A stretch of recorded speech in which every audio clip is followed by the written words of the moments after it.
আজ কিন্তু আমাদের ২৫ সাল চলে যাবে, মানে টাটা বাই বাই বলে দিবে। সেই ২৫ সাল কিন্তু আর আসবে না। আমরা কিন্তু সবাই মিলে সেই ২৫ সালকে ধরে রাখার জন্য কিছু সময়ের মুহূর্তের জন্য সবাই আনন্দ করছি। সেই ছোটবেলা, ছোটবেলায় যেমন সবাই সবার বাড়ি থেকে চাল এনে আমরা চুলাপাতি করতাম, রান্না করতাম, বাগানে বসে খাইতাম। তো আমরা সবাই এই চেষ্টা করছি যে আজকে সবাই মিলে সবার বাড়ি থেকে চাল উঠাইয়ে তারপরে খিচুড়ি রান্না করে তারপরে খাবো। দেখেন আমার মেয়ে কিন্তু মনে হয় অলরেডি ও চুলা দিয়ে রান্না-বান্না শুরু করে দিছে। আর আমরা সবাই মিলে চাউল-টাউল নিয়ে আসছে। এখন তো মনে করেন যে সবকিছু ছুলে ধুয়ে রান্না-বান্না হবে। সেই মুহূর্তটাকে মানে একটু ফিলিংস নেয়ার চেষ্টা করছিলাম যে সেই দিনগুলো কি আসলেও আসে কিনা। আসলে কি যতই সেই দিনগুলার মতো কাজ করি না কেন, ছোটবেলায় যেরকম মন মানসিকতা থাকে, বড় হলে কিন্তু আমাদের ওই মন মানসিকতা থাকে না কখনোই। সেই কারণে আমরা ছোটবেলায় যে কাজগুলো করতাম, বড় হওয়ার পরেও যদি সেই কাজগুলোই করি, তারপরেও সেই আনন্দটা পাই না। কারণ আমাদের মন মানসিকতা সেই আগের মতো থাকে না।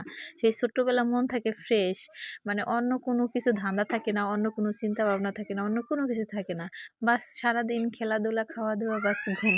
আর কোনো কিছু থাকে না। এই কারণে ছোট্টবেলার সব আনন্দগুলাই অন্যরকম থাকে। বড় হয়েও যদি চেষ্টা করি ছোটবেলার মতো সে আনন্দ করব, সেটা কখনোই আসবে না। ছোটবেলায় ঈদের সময় যদি ১০ টা টাকা দিত, ঈদ আসলে বাদে সবাই খুব খুশি হতাম। আর এখন ১০,০০০ টাকার মার্কেট করলেও মনে হয় না আর মার্কেট করছি। মনে হয় না সেই ঈদের দিনগুলো আসছে। মনে হয় সেই দিনগুলা, ঈদের সেই দিনগুলো যদি আবার ফিরে পেতাম, সেই ছোট্টবেলার সেই দিনগুলো মনে হয় আবার ফিরে পেতাম, তাহলে না কতই আনন্দ হইতো। চুলাপাতি যদি সেই আগের মতো করতে পারতাম, তাহলে কতই না আনন্দ হতো। দেখেন চেষ্টা করছি কিন্তু সেই আগের মতোই করতে। সেই ফিলিং, সেই কোনো কিছুই কাজ করে না। নানান কাজ, নানান ব্যস্ততা ওরা সবাই করছে। ওদের কাছে কিন্তু খুব ভালো লাগতেছে। ওরা কত উৎসাহ দেখছেন, কত আনন্দ করে রান্না করতেছে। একজন রান্না করতেছে, একজন চাল দিতেছে, একজন কুইটা ধুয়ে দিতেছে। মানে ওরা খুব এক্সাইটেড যে মানে ওরা রান্না-বান্না করছে। এজন্য ওরা কিন্তু খুব খুশি। কিন্তু আমরা কিন্তু ওইরকম ফিলিংস পাইতেছি না। কিন্তু ওরা কিন্তু পাইতাছে। মানে সেই দিনগুলা যখন আসবে ওরাও কিন্তু এই দিনগুলো একদিন মিস করবে। হয়তো আমরা এখন যেরকম মিস করতেছি ওরাও এরকম মিস করবে। কিন্তু ওদের কাছে কিন্তু অনেক বেশি ভালো লাগতেছে।